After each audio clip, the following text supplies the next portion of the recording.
My parents saw my new car and decided to sell it to fund my sister's vacation because she just got divorced. They said I had other choices since I was doing well financially, so I chose to settle it in court. I guess I should start by saying that this whole mess happened because I just wanted to visit my parents. I hadn't seen them in a few months, and honestly, I thought everything was fine between us, normal stuff, just busy with life. Plus, my dad had been complaining about his heart acting up again, which is always their go-to reason for getting me to drive down, like, hey, your dad's not doing great, you should come see us before something happens. Classic. So being the good daughter that I am, I figured I'd make the 6-hour drive to see them. Now here's where things get tricky. My girlfriend Patricia had just bought this shiny new SUV. She's been saving up for it for like 2 years, and she was super proud of it. The type of car that looks so good that you feel like a celebrity driving it. That's her car. She's had it for a couple of months, and she lets me drive it sometimes because I had to put my old car in the shop, some stupid thing with the engine I don't really get. Anyway, I asked Patricia if I could take her car for the weekend trip to my parents, and she was cool with it. So I get to my parents' house, and everything's pretty normal at first. We're catching up, talking about the usual stuff, how my job's going, how life's been since Patricia moved in with me last month. And of course, they ask about the car because it's hard not to notice how fancy it looks sitting in their driveway. I didn't think much of it when they asked whose car it was, so I just casually said, "Yeah, it's mine," which in hindsight was the dumbest thing I've ever said. But honestly, why would it matter, right? I mean, we're family, it's just a car.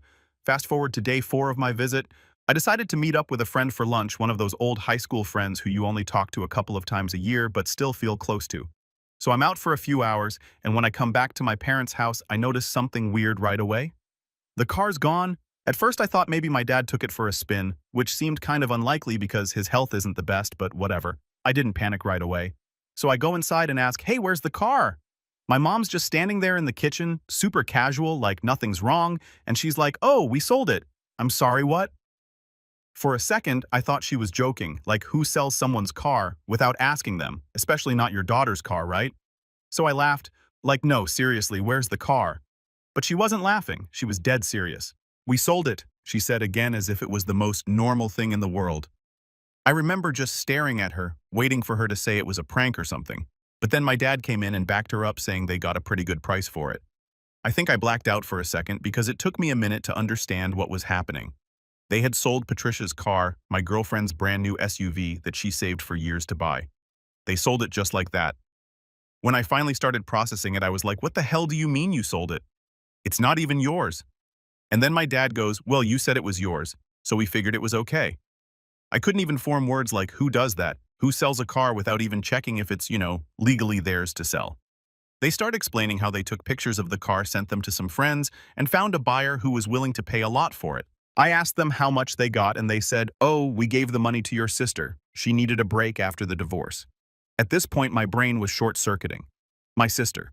The same sister who has barely spoken to me in years. The same sister who lives out of state and never even bothers to visit unless she needs something. They sold the car to fund her vacation because she needed a break. I was livid. I started yelling at them, asking what the hell they were thinking. And you know what they said? "Well, you're doing well for yourself. You can buy another one. But your sister, she really needed this." I couldn't believe what I was hearing. They sold Patricia's car to give my sister a vacation and some jewelry or whatever else they bought with the money. And they really thought that was okay because I was doing well. I told them they screwed up big time, like they had no idea what kind of trouble they were in. But instead of apologizing, they turned it around on me. My mom goes, "Well, if you'd just been honest and told us it wasn't your car, we wouldn't have sold it. This is really your fault for not telling us the truth. My fault, my fault." They were acting like I was the one who messed up, like I was the bad guy for not giving them all the details about the car. I mean, sure, I shouldn't have lied and said it was mine, but come on, who sells a car without even asking first? And then they had the nerve to say I should have been honest because family doesn't lie to each other. At this point, I was shaking. I called Patricia right there in front of them and told her everything. My parents just stood there looking horrified as I explained to her that her car was gone. Patricia was pissed, of course, but she tried to stay calm. She told me she'd handle it, but there was no way she wasn't pressing charges. And honestly, I agreed. I told my parents that if they didn't get the car back, Patricia was going to sue them and I was going to help her. They started panicking, telling me not to do anything drastic. My mom was crying, saying, "You wouldn't hurt your own parents, would you? We're family." But at that point, I didn't care. They sold a car that wasn't even mine to sell. They betrayed me, betrayed Patricia, and acted like they were the victims. I left their house that day completely numb, knowing things were never going to be the same.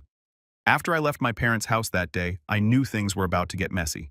I was so angry, but it wasn't just about the car anymore. It was about the fact that my parents couldn't see how wrong what they did was. And on top of that, they had the audacity to blame me for their screw-up like I was the one who made this whole thing happen. But anyway, I didn't have time to sit around and stew in my anger. I had to figure out what to do next.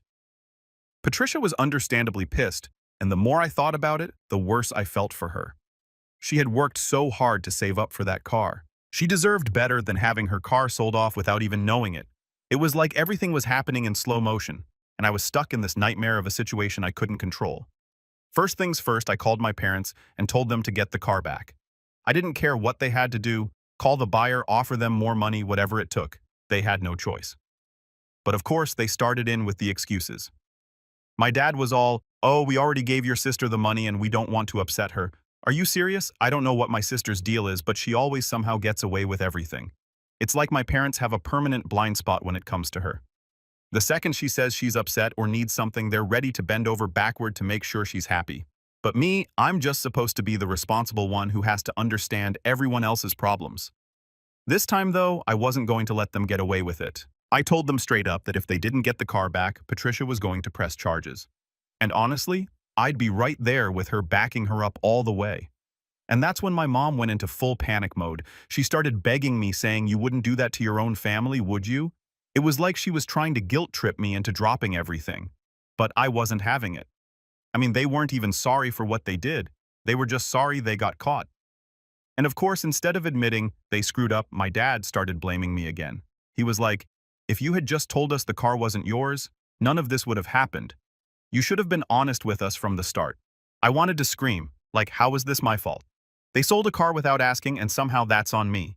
I told him straight up, "This isn't about me lying. It's about you thinking it's okay to sell something that isn't yours. That's not normal." But he just shook his head like I was the one who didn't get it. "We did this for your sister. She needed the help." That's when I realized something. My parents weren't going to fix this. They weren't going to apologize.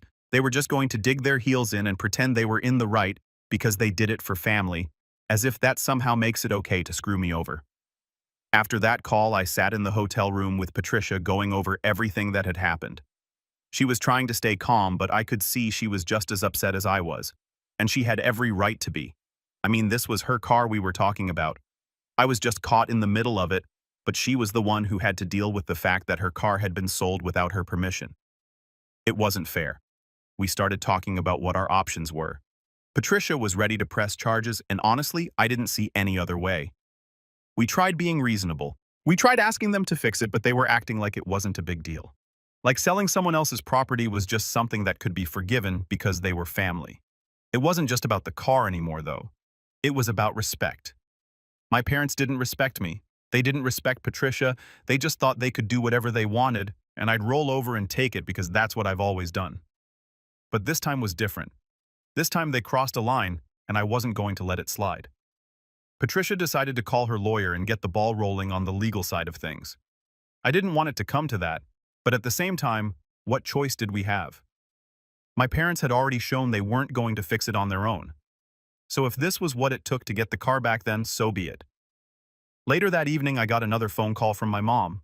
I thought maybe, just maybe, she had come to her senses. Maybe she realized how badly they had messed up and was ready to do the right thing. But nope, she was just calling to ask me to talk to Patricia and convince her not to press charges. "We can't afford a legal battle," she said. I almost laughed. "You can afford to sell a car and give the money to my sister, but you can't afford to deal with the consequences of your actions," I asked. She started crying, talking about how they didn't mean to hurt me, how they were just trying to help my sister. It was like she didn't even hear what I was saying. I told her straight up, "This isn't about my sister. This is about you guys taking something that didn't belong to you and thinking it's okay because you're family. You're not getting out of this one, Mom. You need to get the car back or Patricia's pressing charges and there's nothing I can do about it." She just kept crying, saying she didn't know what to do.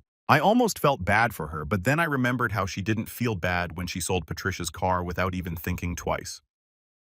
She didn't feel bad when she gave the money to my sister. She only felt bad now because she was caught. I hung up the phone knowing that things were never going to be the same with my parents. They had shown their true colors and I couldn't ignore it anymore. I wasn't their priority. I was just an afterthought, someone who could take the fall so my sister could have her self-care vacation. Patricia and I spent the rest of the night talking about what to do next. We knew the legal stuff was going to be a mess, but it was the only way. My parents weren't going to fix this on their own, and we weren't going to let them off the hook. I didn't know what the next few weeks were going to bring, but one thing was clear. Things between me and my parents would never be the same again. Update 1: after the phone call with my mom Patricia and I knew we were past the point of no return. The way my parents had brushed off the whole situation made it clear they weren't going to make this easy, and honestly, at that point, I didn't want easy. I wanted fair. I wanted them to take responsibility for what they did. Patricia and I decided to drive back to my parents' house to try one last time to talk some sense into them, not for them though. This was for me. I needed to look them in the eyes and make sure they understood the mess they'd caused. Plus, I had a feeling they were probably sitting there hoping I'd just drop it and go away. I wasn't about to let that happen. When we pulled into the driveway, my heart was pounding. Patricia parked the SUV and we sat there for a minute not saying anything. I could feel the tension between us, not because we were mad at each other, but because this whole situation was so ridiculous. I couldn't believe I was about to walk into my parents' house and basically beg them to fix a mistake they made. "I'm ready if you are," Patricia finally said, breaking the silence. She was being way calmer than I felt, and honestly, I was grateful for that. I don't know if I could have handled this without her backing me up. We got out and rang the doorbell. My dad answered, and as soon as he saw us, I could tell he wasn't expecting me to be there for this. He looked me up and down like I was supposed to apologize or something, like I had done something wrong. "You back to talk some sense into your girlfriend?" he asked, not even looking at Patricia. The tone in his voice, condescending like he was in control, was enough to set me off, but I held back because this wasn't about fighting, not yet anyway. "No, we're here to talk about the car," I said, trying to keep my voice steady. "I wasn't here to play games." "You already caused enough problems," he said, stepping aside to let us in, but not before throwing one more comment out there. "Maybe you should have thought about all this before you lied to us." I could feel Patricia stiffen next to me, but I squeezed her hand to remind her to stay calm. We weren't going to get anywhere by yelling.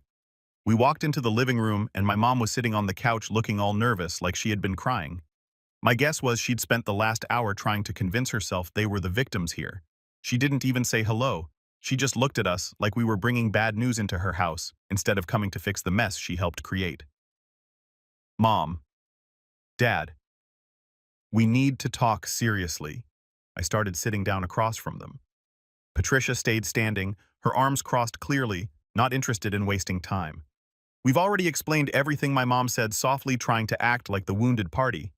"What more do you want us to say?" "We want the car back," Patricia cut in, her voice firm. "You sold something that didn't belong to you. You can't just shrug and say it's fine because it's family. You need to fix this." My dad rolled his eyes, which pissed me off immediately. "We're trying to fix it, but we already gave the money to your sister and we don't want to take that away from her. You know how hard things have been for her. The fact that they kept bringing my sister into this was starting to get on my nerves. She wasn't the one who messed up. They were. But they kept acting like they couldn't take responsibility because it would hurt her feelings. I wasn't going to let them keep hiding behind her like some kind of shield.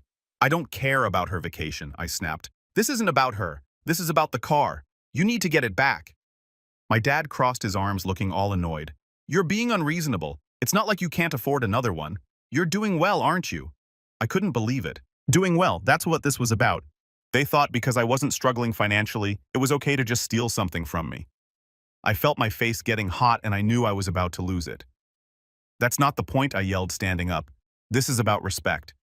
You took something that wasn't yours and sold it without even thinking about what it meant to me or Patricia. You don't get to decide what I can or can't afford. You don't get to make that call." My mom started crying again, of course. "We didn't mean to hurt you. We were just trying to help your sister. She's had such a hard time and you've always been so independent. We thought you'd understand." "Understand what?" "That you thought it was okay to lie to me and steal from Patricia. Because that's what you did. You didn't sell my car, you sold her car, and you didn't even ask." At this point, Patricia finally spoke up again.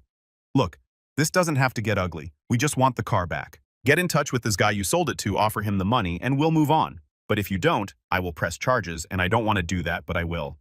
My dad stood up, clearly pissed off. "You think you can just come into my house and make demands? Who do you think you are? You're not family. You're just some girl dating my daughter." I swear Patricia handled it better than I would have. She stayed calm even though I could tell she was furious. "I'm the girl whose car you stole. That's who I am. There was this tense silence.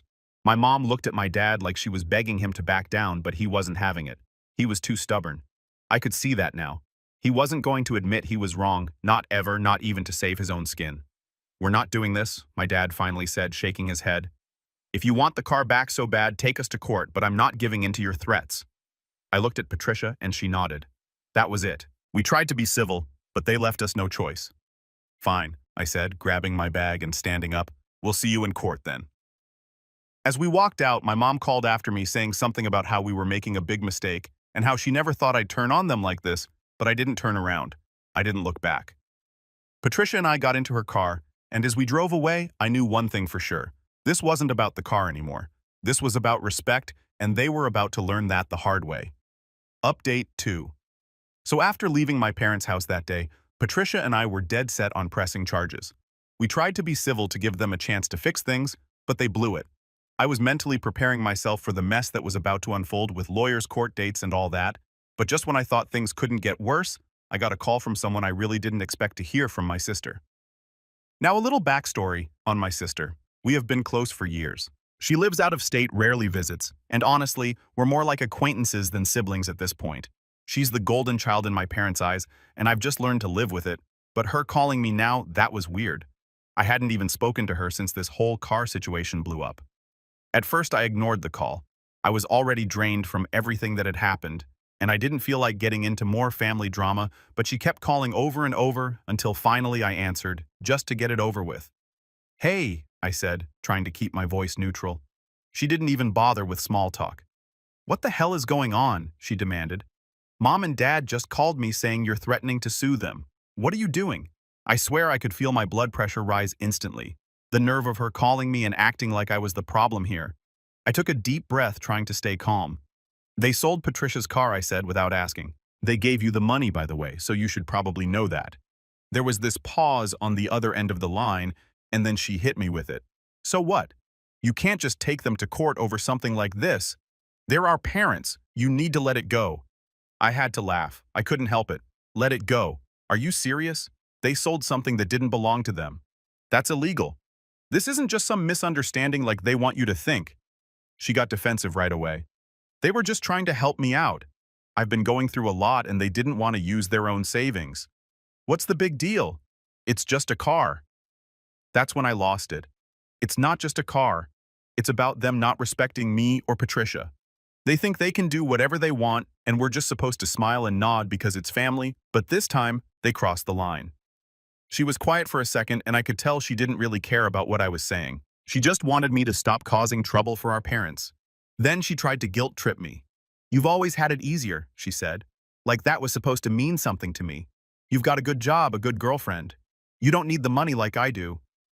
Mom and Dad thought you'd understand." I was done.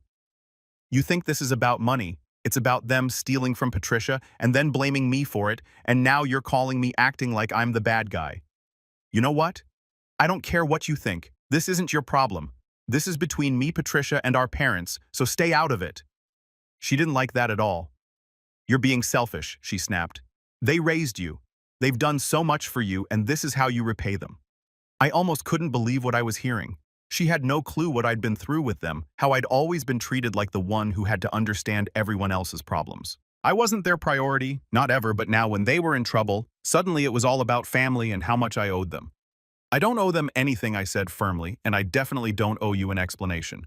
I'm done with this conversation." Before she could say anything else, I hung up and immediately blocked her number. I didn't need that kind of negativity in my life, especially not now. Patricia, who had been sitting next to me the whole time, just shook her head. "You okay?" she asked clearly, knowing I wasn't. "Yeah," I said, even though I wasn't. "It's just she doesn't get it. None of them do." Patricia nodded, but she didn't say anything.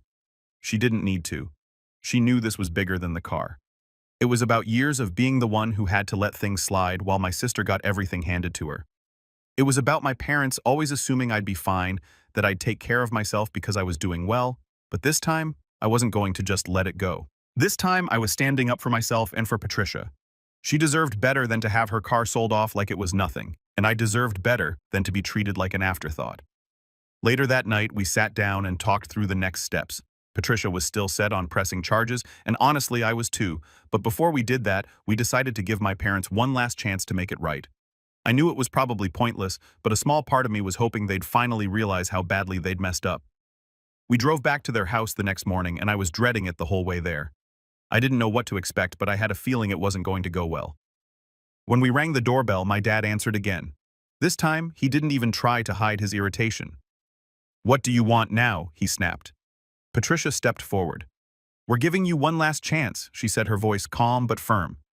"Either you get the car back, or we're going to court. Your choice." My dad's face turned red, and I could see him clenching his fists. "You think you can come in here and make demands?" he growled. "This is my house, and you don't tell me what to do." I sighed. This was exactly what I expected. They weren't going to back down. They never did. "Dad, we're not here to fight," I said, trying to keep my voice steady. "We just want the car back." "That's it. If you can't do that, then we have no choice." My mom appeared in the doorway, then looking all teary-eyed again. "Please," she begged. "Don't do this. We're family." I looked at her, and for the first time I didn't feel guilty. I didn't feel like I was doing something wrong. I just felt tired. Tired of being the one who had to understand. Tired of being the one who had to let things go for the sake of family. "This isn't about family," I said quietly. "It's about respect, and you lost mine the second you sold that car." We turned and walked away, leaving them standing there. As we drove off, I felt a strange sense of relief wash over me. I knew this wasn't the end, but for the first time in a long time, I felt like I was finally standing up for myself. Update 3. After that last visit to my parents' house, I knew things were over. There wasn't going to be any fixing this. They'd made their decision, and so had I, but what happened next wasn't something I saw coming. A couple of days went by with no word from them, no calls, no texts, nothing. Patricia and I were ready to move forward with legal action, and while it still felt a bit surreal to be in that position, we had both come to terms with it. But then out of nowhere, my phone rang again. It was an unknown number this time. I almost didn't answer, figuring it was some random telemarketer, but something told me to pick it up. Turns out it was the guy who bought Patricia's car. Now I have no idea how this dude got my number, but he was calling to let me know that my parents had reached out to him. Apparently, they were trying to get the car back, offering him more money than he originally paid. That part made sense. What didn't make sense was what he told me next. "They're saying that the car is theirs, but something didn't sit right with me," the guy said over the phone. I looked into the paperwork more closely and saw that the title's still in someone else's name, Patricia's, I'm guessing. I sat there, stunned. So not only had my parents sold the car without my permission, but they had done it without even transferring the title properly. It was still Patricia's car legally, and they hadn't even noticed or didn't care enough to fix it. I explained the situation to the guy on the phone, how my parents had sold it without asking, how Patricia was pressing charges, the whole deal. He listened quietly, and when I finished, he sighed. "I had a feeling something was off," he said. "Look, I don't want to be involved in any legal mess, so I'm willing to give the car back if you guys cover what I paid for it." I told him I'd have to talk to Patricia, but honestly, I felt a weight lift off my shoulders just knowing the car could be returned. When I hung up, I immediately told Patricia what happened, and she was on board with the plan. We'd get the car back, pay the guy what he was owed, and call off the lawsuit. It seemed like the cleanest way to get out of this mess, so we set up a time to meet the guy and retrieve the car. When we got there, everything went smoothly. He handed over the keys we paid him, and just like that, Patricia's SUV was back where it belonged. It was a relief, but it didn't erase the damage my parents had caused. As we drove away, Patricia turned to me. "What now?" she asked, and I knew she wasn't just talking about the car. What now was the big question. My parents had crossed a line, and even though we got the car back, the trust was shattered. I didn't see how we could come back from this. I thought about it for a while, but eventually I said, "I think I'm done with them." Patricia didn't say anything for a moment, just nodded like she understood, and honestly, she probably did. She had been right there with me through all of it, watching how my parents put my sister first and treated me like a backup plan. She knew that this wasn't just about the car. It was about a lifetime of being second place in my own family. The next day, I blocked my parents' numbers. I didn't want to hear their excuses anymore, didn't want to deal with the guilt trips or the crying or whatever else they thought might change my mind. I was done. A week passed, and for the first time in forever, things were quiet. I didn't realize how much space my parents took up in my head until they weren't there anymore. It felt weird at first, but then it felt freeing. I could finally focus on my own life, on my relationship with Patricia, without the constant pressure of trying to please my family, but of course, that didn't last long. A few days later, I got a text from my aunt who I hadn't spoken to in ages. She wanted to know what was going on between me and my parents, saying they were devastated and didn't understand why I was shutting them out. I didn't reply.